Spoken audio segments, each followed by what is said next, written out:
Once again I greet you, ladies and gentlemen, to another first try. My name is Nick, and this time we are going to take a look at this game right here. Before I go on, I'd like to point out that I've been provided with a review copy, so if you think that I'm biased by that fact, go ahead and take a look at other reviews.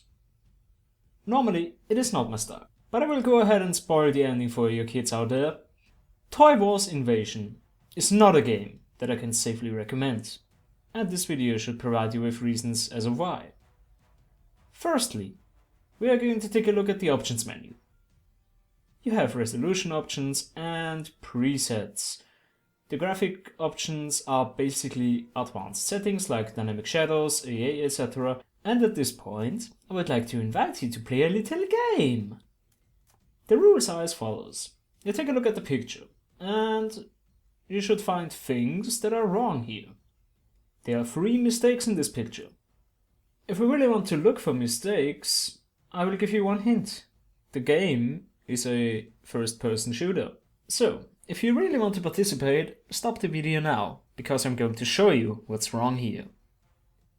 Firstly, there is no FOV slider in a FPS. Secondly, there are no audio options. And lastly, the full screen option. The game runs in full screen mode and the option is disabled.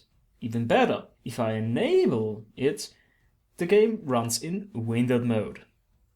Have you found them all? Great job! If you haven't, don't worry, just try it again. Let's get into the gameplay, shall we? We have the option to play single or multiplayer. Concerning multiplayer mode, I have to say that even though the game is out for over a year now, it seems like the multiplayer is not really functioning. I have forwarded the required ports, though when I played the game for 2 hours, no one did connect to my session. When I tried to connect to an open session, I wasn't able to get in. No error messages, nothing. Great usability. After that little hurdle right here, you can choose one of 7 maps to get into. Each map has 3 stages, which consist of a round each. So far so good. I mean, sure, some maps have places where you can get stuck in a way that no enemy gets to you, which means that the only way out is to end the round. But all in all, I have to say that the maps are probably the best thing in this game. After that, you can choose one of 4 characters, which is pretty much meaningless when it comes to the game itself. The rounds themselves work pretty much all in the same way. You get to fight 1 or 2 enemy waves, you kill the waves, and you advance in the map. This goes on for 3 to 4 times, and then you beat a boss. The end. Concerning the enemies, I have to say that the variety is lackluster. You have 4 melee, 3 ranged, and 1 or 2 semi-ranged enemies. Then there are some bigger variants of previous types with some combined abilities in the eye patterns, and the bosses at the end of the map are all the same. There are no map exclusive enemies by what I can tell, so all in all it's simply disappointing. The variety in the weaponry you can use to deflect waves is kind of alright, I'd say. But most of the time you won't even meet the entire array of it. So, let's talk about the sound design a bit. The voice acting lines are highly repetitive and boring. And most of the announcers' lines are basically buried underneath of the plethora of other sounds. I don't know if I should find this a good thing or not, but I'll go with yes, since the announcer has nothing interesting to say as well. And now for a feature presentation of a winning strategy. But instead of torturing you any further with the in-game sound effects, I will mute them and play some music from ocremix.org, which you should get, and you will find links to the music in the description below this video. So, enjoy!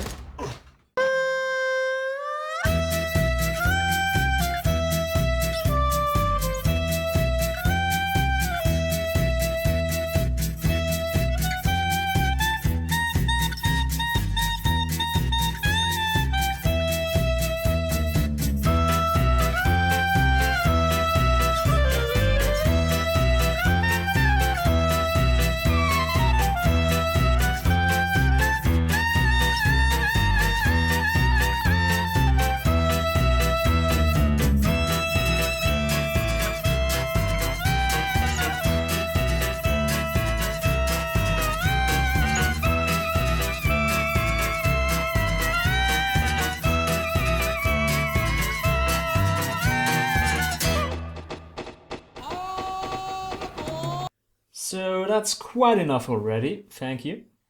I think I might need a little chest to calm down a bit. Yeah, that's much better. So, did you see it? Did you see it? We've got the same problem as with Undead Shadows, which is that you can safely backpedal away from the enemies and kill them with ease. Also, there isn't really an incentive to play the map again once you've cleared it, which is a shame in my opinion. Performance-wise, there are also some problems. I'm running this on a much better graphics card than the one depicted in the recommended requirements, yet I have to turn the graphics all the way down to stay above 60 FPS.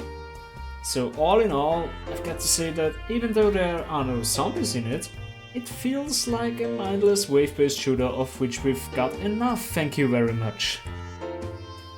So do yourself a favor and save the $10 it would cost. My name has been Nick, ladies and gentlemen, and I shall see you next time.